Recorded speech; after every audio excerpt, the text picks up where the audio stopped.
आंदोलन होते शेतकऱ्यांचं इतक्या मोठ्या संख्येनं खरं तर एवढे आले आणि राज्याच्या खाण्याकोपऱ्यातून लोक आले, तुम्ही सहभागी झाले या बच्चू कडूच्या? मोठी संख्या आंदोलनात आहे, हे या आंदोलनाचं वैशिष्ट्य आहेच. मात्र मुख्य वैशिष्ट्य काय आहे तर ज्या वेगवेगळ्या शेतकरी संघटना हे वेगवेगळ्या पातळीवर लढत होत्या. सुकाणू समितीचं जे आंदोलन झालं पुणतांब्याचं कर्जमाफीचं 2017मध्ये, तेव्हा या संघटना एकत्र आलेल्या होत्या. मध्यंतरीच्या काळात परत एकदा विस्कळीतपणा आला. मात्र या आंदोलनात पुन्हा एकदा सर्व शेतकरी संघटना एकत्र येत आहेत. किसान सभेच्या वतीनं आम्ही आलेलो आहोत. बच्चू कडू अर्थातच नेते आहेत. राजू शेट्टी ते काल सहभागी झाले, आज परत येत आहेत. रविकांत तुपकर आलेले आहेत. वामनराव चटप आलेले आहेत. विजय जावंदे यांनी सुद्धा मध्यंतरीच्या काळात ह्या आंदोलनाला पाठिंबा दिला होता, ते व्यासपीठावर आले होते.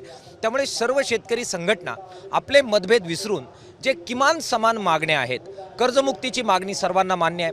शेतीमाल खरेदी केंद्र सुरू झाले पाहिजेत, विशेषतः सोयाबीन आणि कापूस त्याची खरेदी सरकारने केली पाहिजे, ती मागणी आहे. हमीभाव मिळाला पाहिजे. पीक विम्याचे ट्रिगर काढून टाकले सरकारने, त्याचा तोटा झाला. अतिवृष्टीमध्ये नुकसान झालं, भरपाई मिळाली नाही. या किमान मागण्यांवर आम्ही एकत्र आलोय.